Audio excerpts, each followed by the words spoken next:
Booth level committee ఆధ్వర్యంలో ఇక్కడ పెద్ద ఎత్తున ఆహ్, ప్రజాప్రతినిధులు, కాంగ్రెస్ సంబంధించిన అధికారులు, సర్పంచ్‌లు కావచ్చు, కార్యకర్తలు కావచ్చు అందరూ ఆహ్, వచ్చిన పరిస్థితి కనబడతా ఉంది. ఇప్పటికే కొంతమంది వచ్చారు. 40,000 నుంచి 1,00,000 మంది వరకు తెలంగాణ రాష్ట్రం మొత్తంగా వచ్చే అవకాశం ఉన్నట్టు తెలుస్తా ఉంది. పెద్ద ఎత్తున భద్రత అయితే మోహరించి ఉన్నారు పోలీసులు. సో, ఇక్కడ కొంతమంది నాయకులున్నారు. మాట్లాడిచ్చే ప్రయత్నం చేద్దాం. అన్న ఎక్కడి నుంచి వచ్చారు? నేను కూకట్పల్లి అన్న మా ప్రాపర్. మన కూకట్పల్లి వర్కింగ్ ప్రెసిడెంట్ నేను కాంగ్రెస్ నుంచి. సో, బూత్ లెవెల్‌గా మనకు సోనియమ్మ మనకు 6 స్కీమ్‌లు ఇచ్చింది కదా! ఆ స్కీమ్‌ల గురించి ప్లస్ అట్లనే మన బూత్ లెవెల్‌గా ఎక్కడ ఏం తప్పు జరిగింది, ఎక్కడ ఏం జరిగిందని చెప్పేసి ముఖ్యంగా మన ఠాకరే గారు హైదరాబాద్‌కొచ్చేసి ఈ సమస్య ఇంత ప్రజల ప్రజల్ని పిలిచి ఇంతమంది ప్రజల్లో మాట్లాడుతున్నాడు ఆయన. ఆయన మాట ఇందామని మేము వచ్చాము. కాంగ్రెస్ పార్టీలో నేను 22 సంవత్సరాల నుంచి పనిచేస్తున్నాను. నేను కూకట్పల్లి నా పేరు గోవింద్ గౌడ్. సో, ఇప్పుడు నిన్న నిన్న నేను కేటీఆర్‌ది ఒకటి చూశాను. ఏమని కాంగ్రెస్ ప్రభుత్వం వచ్చింది గానీ 6 స్కీమ్‌లు 420 అని.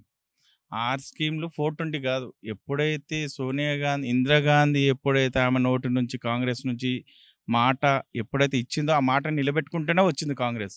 ఇప్పటికైతే ఎక్కడ తగ్గలే. ఆమె తెలంగాణ ఇస్తన్నది ఇచ్చింది. ఇందిరమ్మ ఇల్లు ఇస్తన్నది ఇచ్చింది. రూపాయి కిలో బియ్యం కూడా ఇచ్చింది. ఆరోగ్యశ్రీ ఇచ్చింది. అన్నీ ఇచ్చింది. ఈ 6 స్కీమ్‌లు కూడా అన్నీ ఇచ్చింది. మహాలక్ష్మి ఇచ్చింది. నెక్స్ట్ ఇప్పుడు మళ్ళా నెక్స్ట్ మంత్ నుంచి రూ. 500 సిలిండర్ ఫ్రీ ఇస్తా అంటున్నారు. కరెంట్ కూడా ఇస్తా అంటున్నారు. 200 అదే మన 200 యూనిట్స్ అవన్నీ చేస్తున్నారు. కాంగ్రెస్ ఎటువంటి తప్పు లేకుండా చేసేదంటే కాంగ్రెస్ ప్రభుత్వమే. సో, కేటీఆర్ కొద్దిగా ఆళ్ళ నాన్న ఓడిపోయాడని చెప్పేసి కొద్దిగా మెంటల్‌గా బిహేవ్ చేస్తున్నాడు. ఎందుకంటే నిన్న నేను చూశాను యూట్యూబ్‌లో. స్క్రీన్ మీద చూపించుకుంటా ఇగో 420 కాంగ్రెస్ ప్రభుత్వం ఈ స్కీమ్స్ అని చెప్పేసి అంటున్నాడు. 420 ఎప్పుడు కాంగ్రెస్ చెప్పలే. చెప్పింది కేసీఆర్ చెప్పాడు. ఓ దళితుడిని ముఖ్యమంత్రి చేస్తాను చేయలే. జాబ్స్ ఇస్తాడు జాబ్స్ ఇయ్యలే. డబుల్ బెడ్‌రూమ్ అని అన్నాడు. డబుల్ బెడ్‌రూమ్ ఇయ్యలే. రుణమాఫీలు చేస్తున్నాడు. రుణమాఫీలు చేయలే. ఆ! చేసేది వాళ్ళు 420. 420 ఎవరంటే కవిత.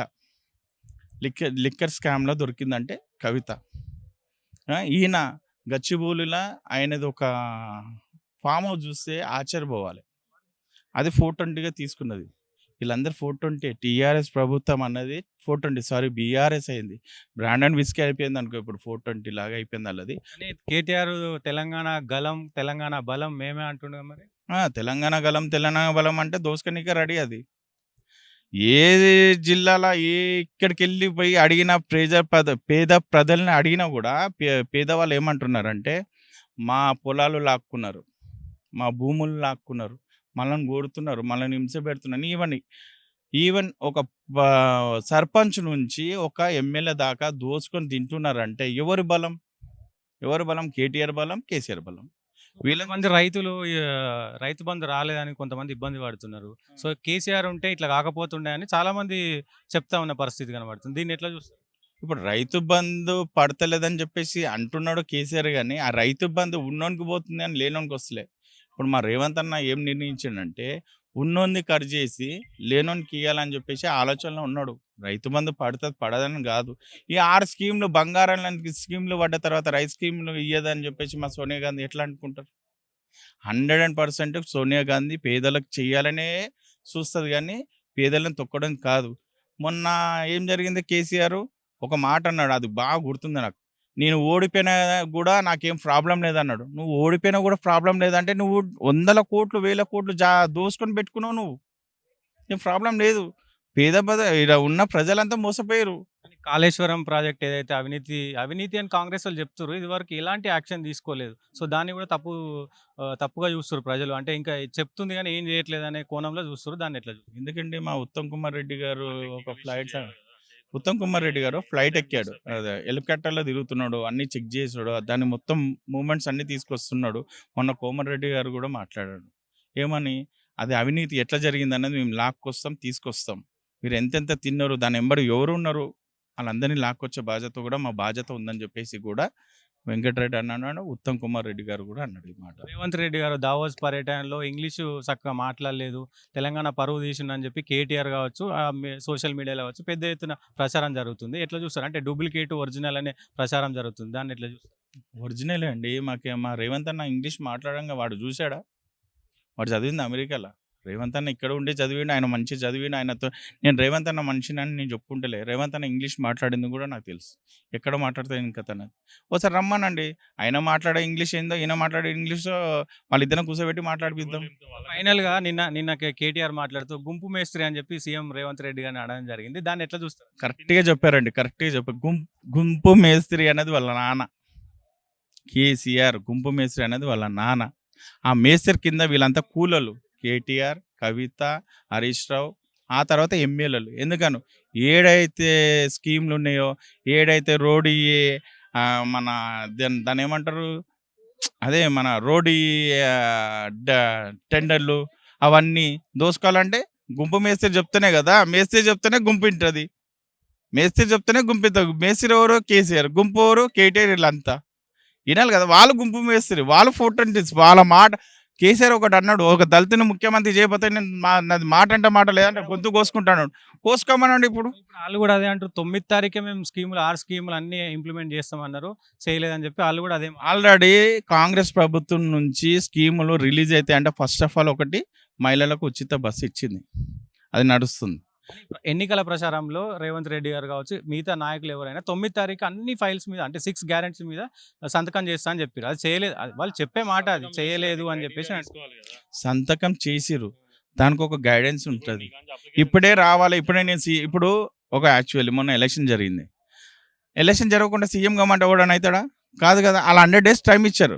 రేవంత్ అన్న చెప్పింది ఏంది, 100 days టైం ఇచ్చాడు. ఆ 100 daysలో చేసి చూపిస్తామని. ఆ 100 days టైంలో ఒకటి ఇప్పుడు మహాలక్ష్మికి వచ్చేసింది, ఉచిత బస్సు వచ్చింది. నెక్స్ట్ మంత్ 4 రిలీజ్ చేస్తున్నారు.